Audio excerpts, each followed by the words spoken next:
Beleza? Todos convidados a passarem a próxima hora e meia colados aqui na PAN, porque o Morning Show tá apenas começando.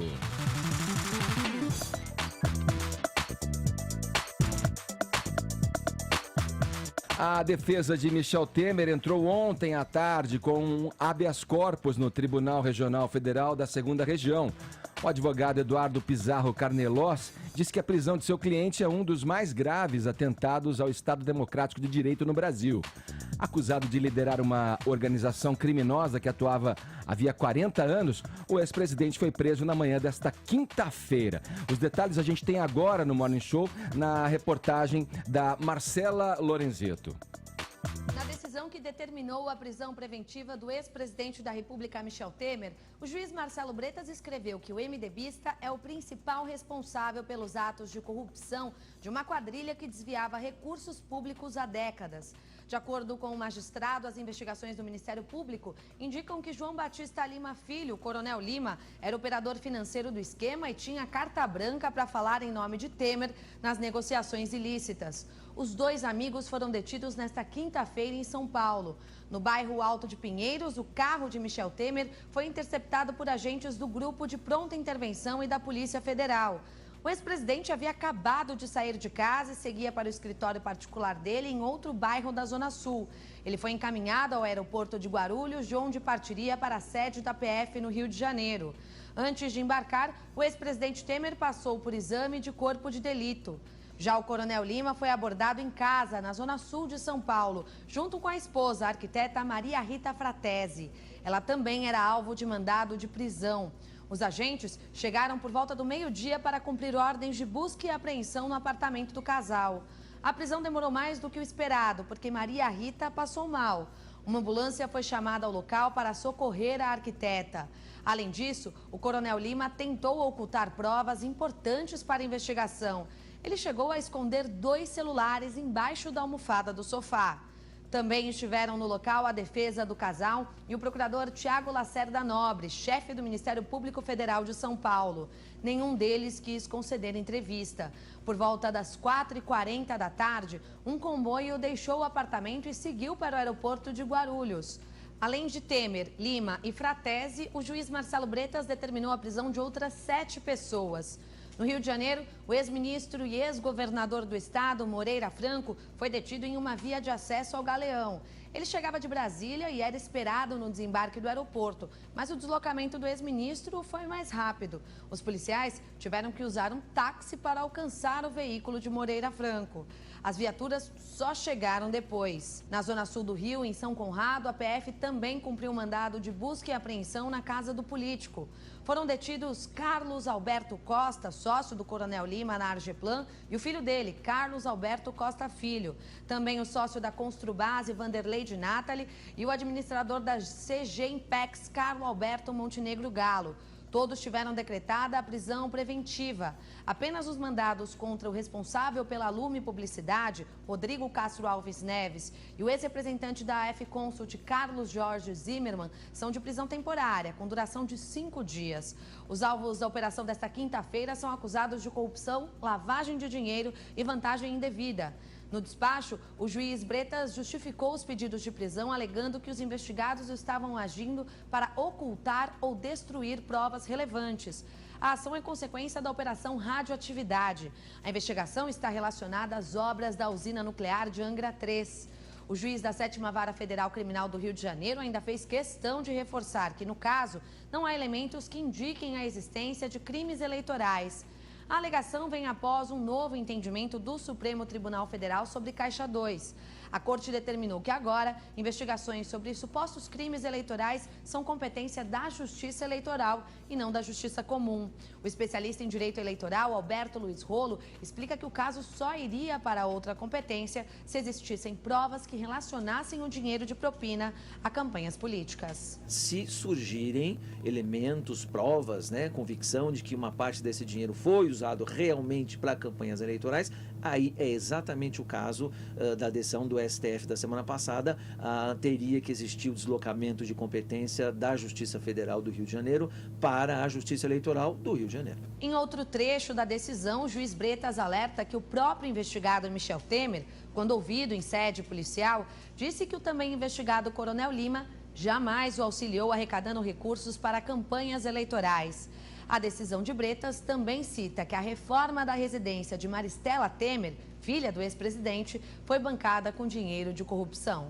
Tá aí, olha, essa notícia chegou pra gente, caiu ontem ao final do programa, não tinha sido apurados ainda os motivos dessa prisão. O que se sabe é que é um sistema intrincado de corrupção que vem de décadas aí, que teria amealhado, como eu falei no início do programa, 1 bilhão e 800 milhões de reais, e muito desse processo aí diz respeito à relação da Argeplan, né, que é a empresa ali chamada de Fachada, né, tocada pelo Coronel Lima, e a Eletronuclear, né, responsável pela construção de Angra 3, né. Agora, obra que está rolando desde os anos 80. E durante o dia todo a gente foi tomando contato com o que teria motivado ali, né, essa prisão preventiva do presidente Michel Temer, e muito se discutiu se os 4 pontos do artigo 312, me corrija se eu estiver errado, do Código de Processo Penal, estariam contemplados e que se justificaria essa prisão preventiva mesmo. Qual que é a tua avaliação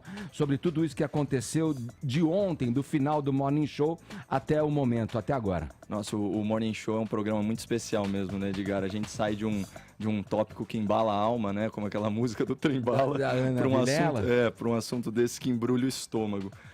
Bom, coitadinho do Michel Temer, Edgar.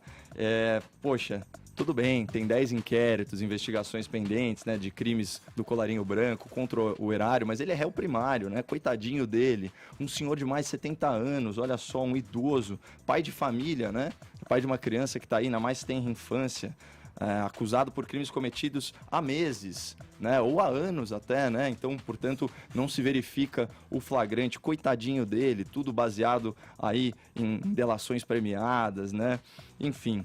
A gente tem um senhor idoso, pai de família, réu primário, como é que eles gostam de falar, com o endereço certo e que sempre esteve à disposição da justiça, né? Justiça que ele, como constitucionalista, né, antigo aluno e professor da Faculdade de Direito do Largo São Francisco, tanto prestigia. O Michel Temer é mesmo um coitado. Aliás, essa palavra é interessante, muito se difunde por aí em relação à etimologia dela, que vem de coito, né? Mas na verdade não vem. Vem do latim de coctare, que significa atormentar, desgraçar.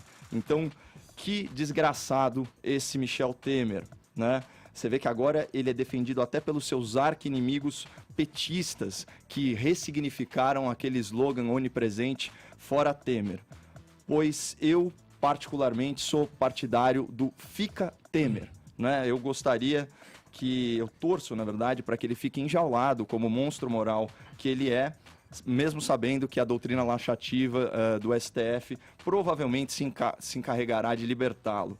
Agora, falando sobre a fundamentação da sentença, né, que é o mais importante. Se havia alguma dúvida de que a quadrilha presidencial ministerial do MDB operava no sentido de ocultar provas, eu acho que isso daí, e destruir provas, obstruir a justiça, portanto, eu acho que isso ficou respondido, muito bem respondido, né, por atos que valem muito mais do que discursos, pelaquela situação caricata do Coronel Lima, braço esquerdo do Temer, escondendo os seus telefones celulares embaixo do sofá, quando foi interpelado pela Polícia Federal, né? E falando sobre os requisitos que você muito bem trouxe aí à baila da prisão preventiva, que é uma modalidade de prisão cautelar e que está no Código de Processo Penal, nos artigos 282, 312 e 313, como você bem falou, os requisitos são evidência de autoria e materialidade, que no jargão jurídico se fala de fumus comissi delicti, ou seja, a fumaça, o indício de que foi cometido um delito por aquela pessoa específica,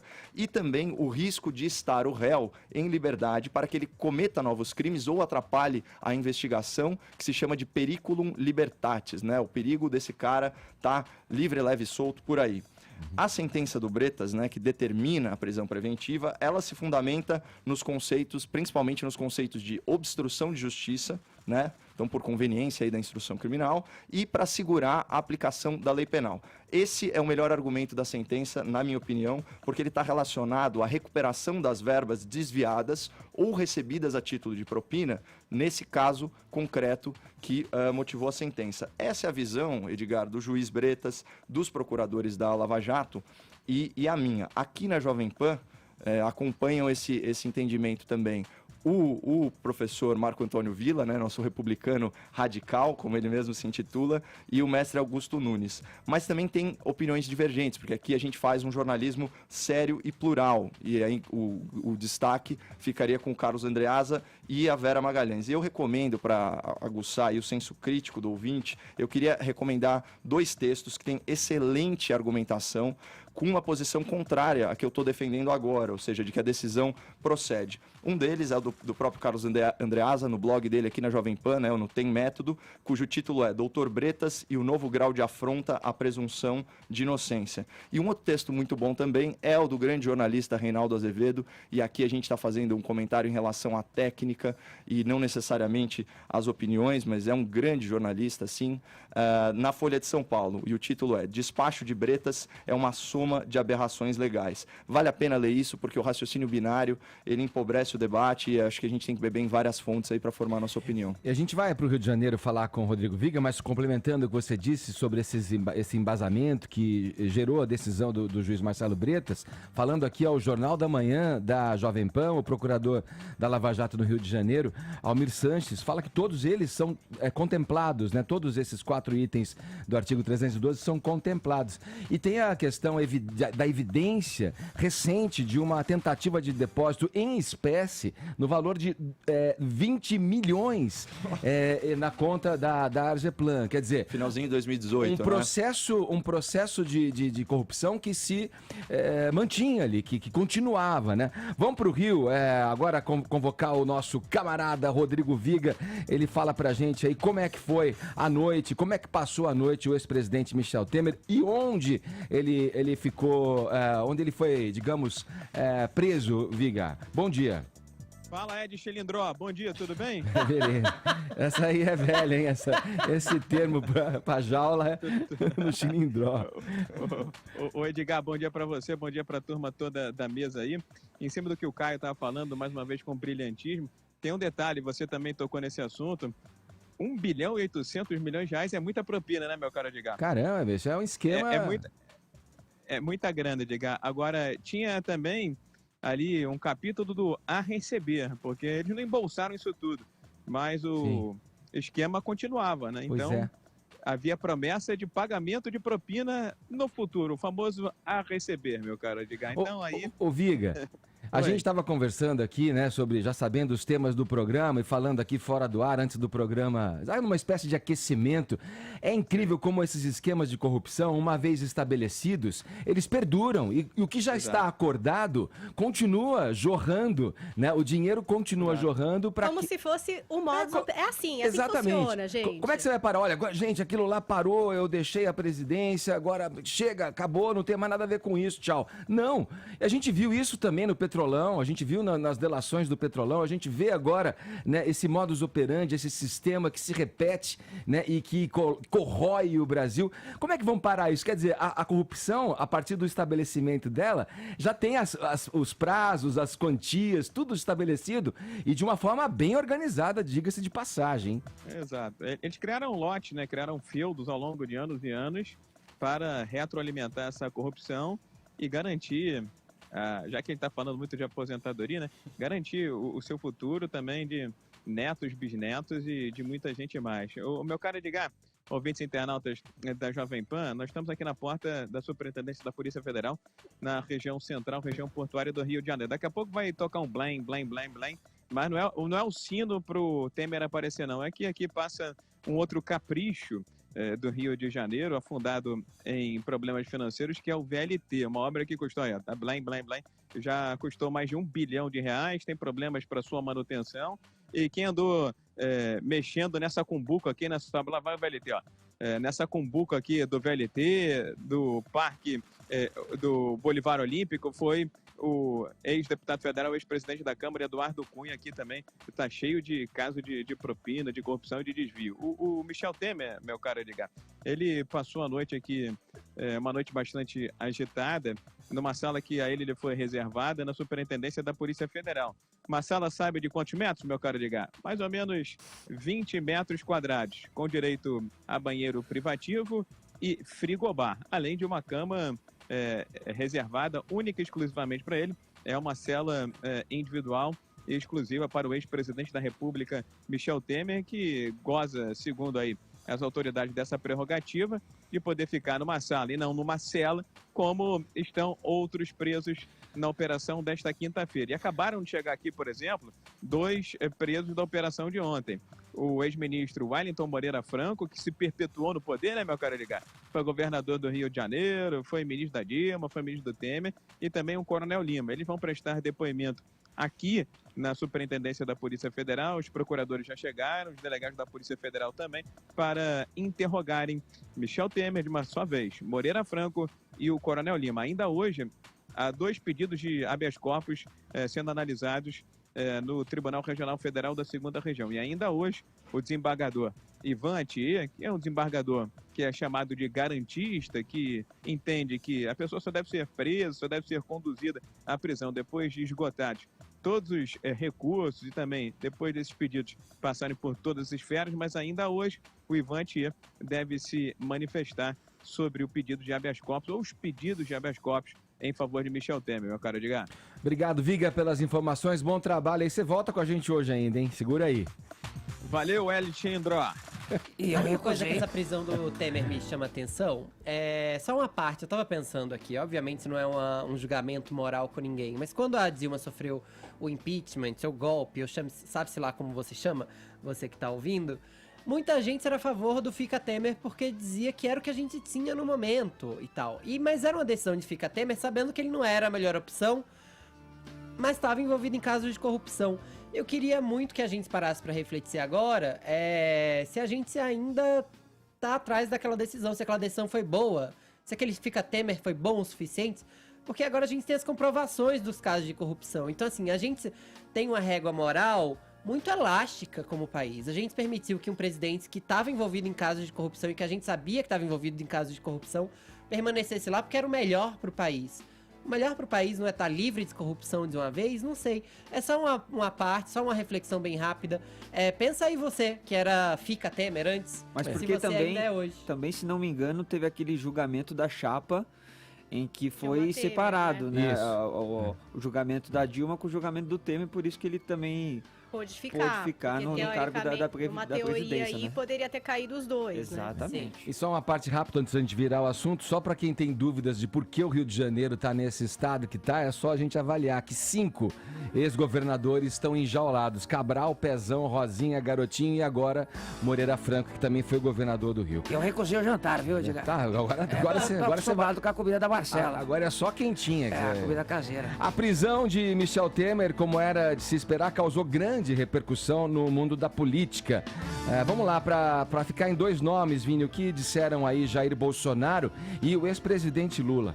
Pode ter que saber quem que postou pro Lula lá no Twitter, né, Edgar? Foi a equipe dele ali que acabou se manifestando. Reações diferentes, né, do ex-presidente Lula e do atual presidente Jair Bolsonaro. O Lula criticando um pouco o que ele considera uma pirotecnia da Lava Jato, Edgar. Então ele diz o seguinte: a Lava Jato tenta desviar a atenção do descrédito em que estava caindo e do fundo de 2,5 bilhões de reais que negociavam com os Estados Unidos. A força-tarefa não precisa de pirotecnia para sobreviver, precisa de sobriedade. E depois ele complementa também dizendo que as instituições poderosas, como o Ministério Público e a Polícia Federal, não podem ficar fazendo espetáculo. Todo aquele que cometer um crime, se o crime for provado, tem que ser punido. Seja o Temer ou o Lula, seja o FHC ou o Bolsonaro, ninguém pode ser preso sem o devido processo legal.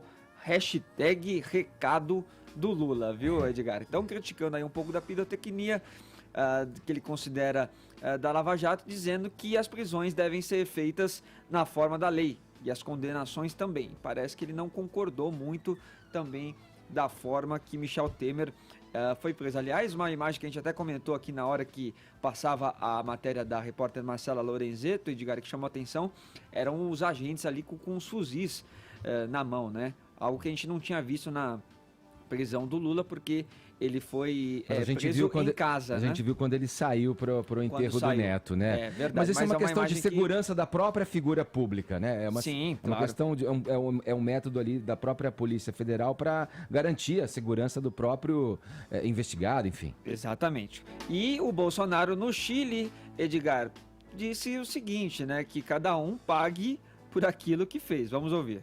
Cada um responde pelos seus atos. Eu tomei conhecimento agora durante o voo, a internet bastante fraca no nosso avião. E te lamenta, obviamente, né? Agora, cada um está fazendo por merecer. O senhor acha que a velha política que levou a isso? Obrigado pela pergunta. O que levou a isso é aquela velha história de executivo muito afinado com o legislativo, onde a governabilidade vem em troca de cargos, são ministérios, são estatais, são bancos oficiais, leva a situação como essa daí. A prisão de Michel Temer foi um dos assuntos mais comentados, não seria diferente mesmo nas redes sociais. Teve muito meme sendo feito, criado, né, com a figura do presidente, com a figura da Marcela também, mulher do ex-presidente Michel Temer, né, Paulinha? Ed, vamos começar pela figura do Temer, que um dos memes aí mais compartilhados seria uma nova versão do Ninguém Solta a Mão de Ninguém, Edgar, que foi usado contra o Bolsonaro, mas dessa vez de mãos dadas Lula, Dilma e Temer, né? Então, Lula e Temer presos. Dilma seria a próxima, não sei, uma sugestão aí de não soltarem a mão. Se dois estão na prisão, Edgar, nesse trem bala, ela seria a próxima. Então, esse foi um dos memes aí mais compartilhados. Teve algumas brincadeiras também que os Simpsons previram a prisão do Temer, né? Porque acham que o Temer parece o Sr. Burns. Várias outras brincadeiras com essa questão do vampirão, né? Como que escaparia se virasse talvez um morcego. Não sei, Edgar. Várias brincadeiras mesmo que aconteceram aí na internet. Mas acabou sobrando pra Bela Recatada e do Lar, gente. Porque todo mundo não gostava da Marcela Temer. Não sei, parece que essa questão do machismo se voltou contra ela, né? E aí o pessoal começou a brincar, que eu não acho muito brincadeira, eu achei, na verdade, bastante machista. Com essa machista. Questão de que Marcela estaria no Tinder, comemorando o sextou como nunca, não é, Edgar? Até a Paty Moraes, que é uma jornalista que trabalha com a gente no EVA, o programa feminino aqui da Jovem Pan, foi conversar com a antropóloga e escritora Miriam Goldenberg, que é professora da Universidade Federal do Rio. Trabalha há 25 anos com pesquisa sobre as mulheres e homens brasileiros, e aí ela falou exatamente isso. O meu maior espanto é enxergar uma mulher que sempre foi enaltecida por ser bela, recatada e do lar como uma mera oportunista nesse momento. E aí ela completou dizendo o seguinte: esse tipo de brincadeira de cunho machista que muitas mulheres sofrem não só no Brasil, mas no mundo, acusações de serem meras interesseiras e aproveitadoras de velhinhos ricos e pobres, acaba atingindo também mulheres que realmente amam, respeitam e admiram seus maridos, por que não? E lembrou do cenário internacional. A gente tem a Carla Bruni, que é casada desde 2008 com o Sarkozy, ex-presidente da França, a própria Melania Trump, que é casada com o Trump. Então, agora é legal colocar essa mulher nessa posição, né? E ela que não está, ao que parece, envolvida em nada, né? Então, qual é o sentido disso, né? Enfim... Marcela, tamo junto nessa. Porque realmente com você, Paulinha, machista pra caramba. E deixa o Michelzinho em paz nessas horas também. Fala, Vini. Deixa eu só falar também, até porque a gente mostrou a ex-presidente Dilma Rousseff aí na imagem, o Fefito também comentou um pouquinho, né, sobre aquela situação dela ter saído, sido empichada e ter entrado o Michel Temer. A Dilma, ela estava na Espanha, ela está na Espanha, e quando procurada, o assessor dela disse que ela não comemorou a decisão e quis saber no que a decisão estava baseada, se limitou a dizer isso, não se manifestou por redes sociais, nem deu uma declaração oficial.